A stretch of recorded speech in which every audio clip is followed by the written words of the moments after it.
name is Julian McKinney, and I will be discussing the effects of micromanagement, both positive and negative, and also the effects that it has in the workplace. Well, throughout the workplace, worldwide, micromanagement seems to be an issue regarding employees, the communication barrier between lower subordinates and higher management. And one of the problems is employees feel as though managers do not delegate responsibilities evenly, causing or leading to micromanagement. Micromanagement, by definition, by Professor Rail, situation where managers are involved in controlling their employees' thinking. And what they mean by that is the managers are telling the employees what to do and how to do it instead of the employees doing it by trial and error. And this causes a communication gap or barrier because employees are not able to reason or figure out successful alternatives due to their own failures because the managers are pretty much doing everything for them. Some positive effects of micromanagement will be immediate advising, also constant corrections and mentorship and short goals. What they mean by immediate advising would be or if an employee is assigned a task by a manager, and the manager would be right there, readily available to correct any mistakes that an employee may have made. Another would be mentorship. What they mean by mentorship is it would be the opposite of a new employee starting his position and in position and knowing what he's doing the first day throughout the whole course of his job.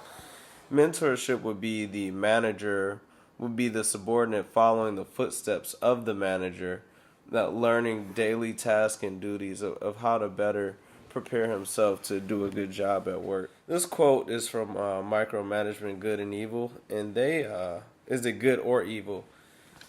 And they quoted, micromanagement might be necessary while working with people new to the industry. And what they mean by that is if you can take somebody in the construction industry and bring them to the corporate world and learning, let's say, materials management, and they may need to be mentored. It is important to mentor employees coming from different aspects of the business world because they're able to be groomed on a daily basis, and this will hopefully allow them to be successful. Another positive effect is that micromanagement is good for achieving short-term goals, seeing as though the manager is able to lead its employees step by step to remain on time for deadlines, and to also do everything correctly according to the manager. And that's why some managers choose to practice micromanagement. Now I'm going to discuss a few negative effects.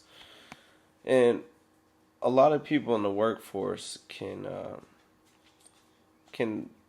agree that micromanagement is not something that they want to experience while working.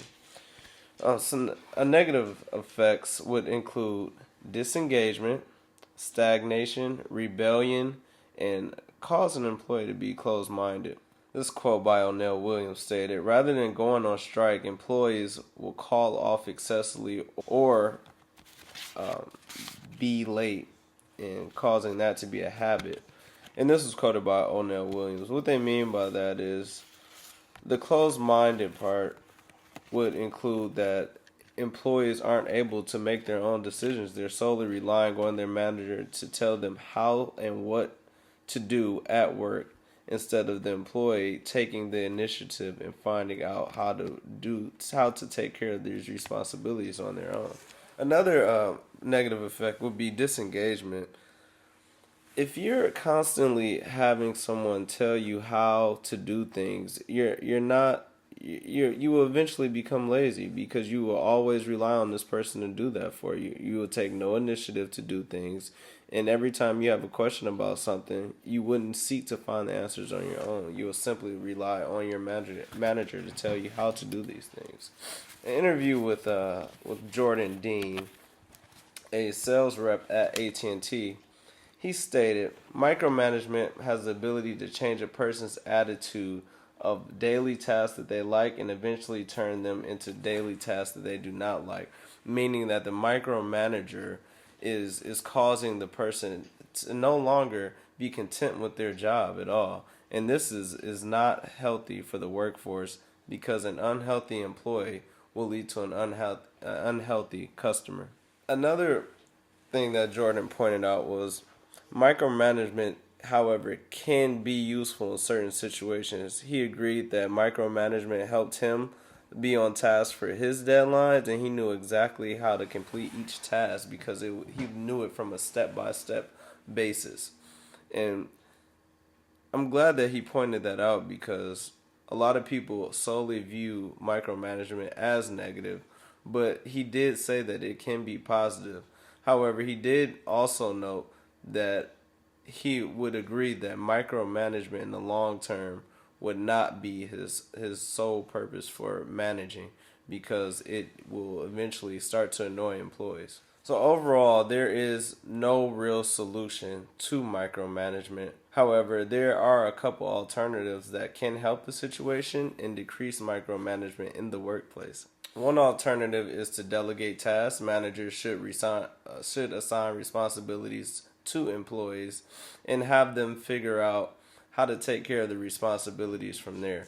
Although if they do have any questions, they should feel as though they can rely on their managers to help them out and help them with any questions that they may have. Even though micromanagement is negative across the workplace, it can potentially be positive in one way or another. However, we must improve the communication barrier between subordinates and upper level management to decrease micromanagement in the workplace and to allow everybody to have a free flowing communication and to be happy with their work. Thank you.